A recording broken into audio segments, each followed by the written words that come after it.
So I'd like to talk to you about how Girlhood is your most cinematic film to date.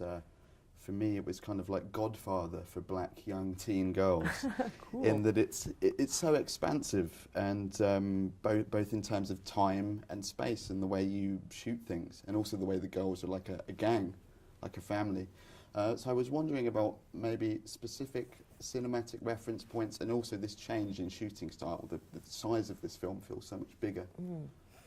Well, it's the whole project is to blur the supposed frontier that there is between art house film, chronicle, sensitive, committed, social, that should be modest in its form, versus great cinema, pleasure for the mise en scène, long take, slow motion, sound, music,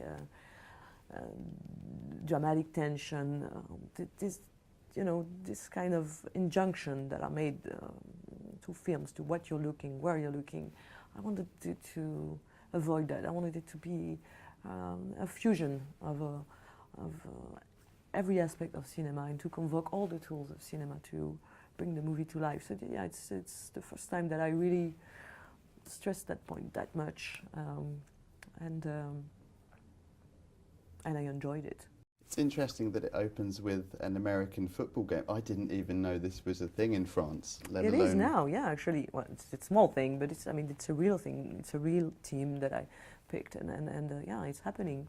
But also with the high-fiving and the good game, it's very Americanized as well in every aspect. Yeah. And I'm wondering if you feel that of the film as a whole as well, in terms of the way the girls are and the way they talk, their language.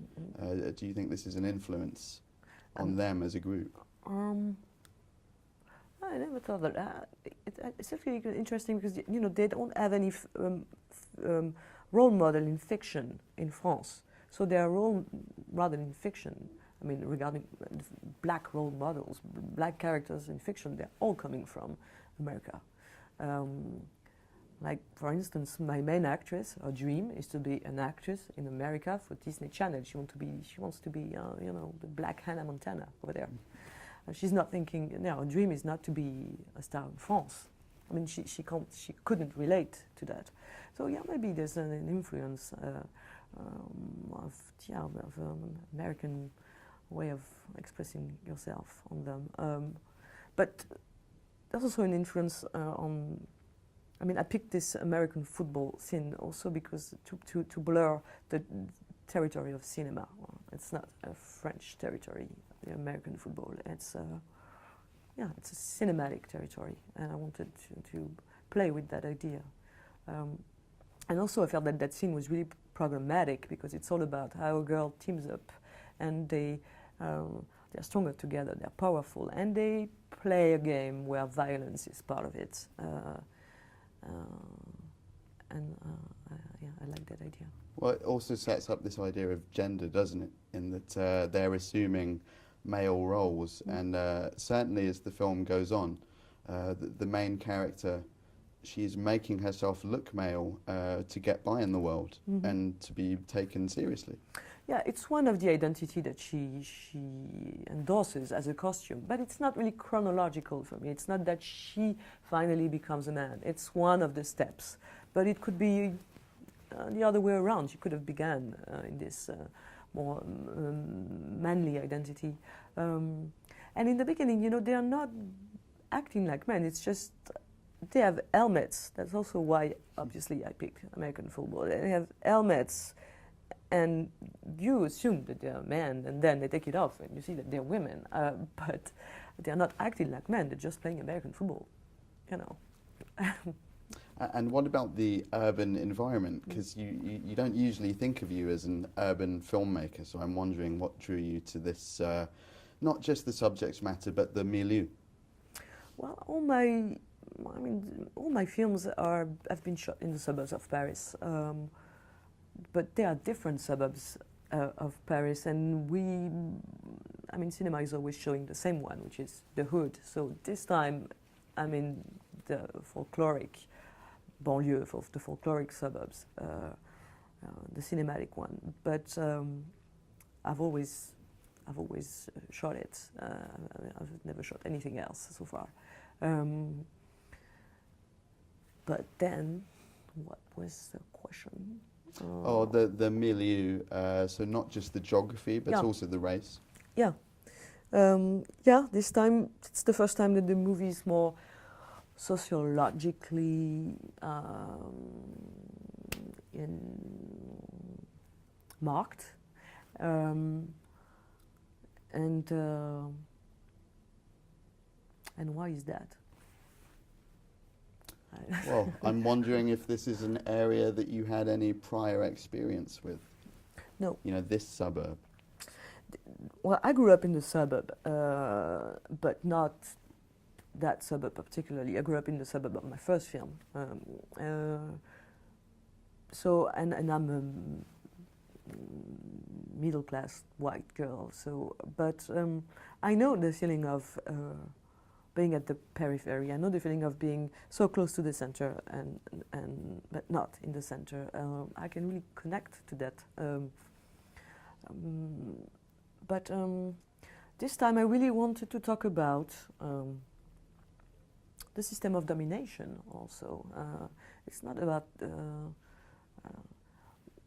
the fact that what happens in the suburbs only happens in the suburbs. I think that what happens in the suburbs happens in all the society, but that in the suburb it's out there. The rules, they are official, whether in the rest of the world they are subterranean, they are hypocrites sometimes. Over there it's official and you have to deal with it. But my characters always go through some identities to reinvent themselves. But this time, she goes through identities that are proposed to them, and she tries to struggle with them. But as she does, she also takes pleasure in those identities. You know, it's like a superhero journey. Like you put on the costume, it gives you power. It also gives you limits. You know, every costume has its own kryptonite. But what I really wanted to show is how you can take pleasure in those identity, in those hypotheses of yourself, hypotheses of that you can reach, that are the one of the place you were born. And it's not only about injunction, it's also about exploring and living in the end. And finally, I wanted to ask you about how you assembled your cast and whether that came together relatively quickly. It wasn't really quick, but I wanted to take my time. I wanted to meet a lot of girls, and the casting process took 3 months, and we met like 300 girls. And it took some time because also we had to find strong individualities and strong characters, but also you had to build a group with its alchemy, with its friendship. So it was, two different sides of the casting. And we mostly cast non-professional girls, and they had to be potential actresses because the movie is really written. You know, there are dialogues, and so they had to be able to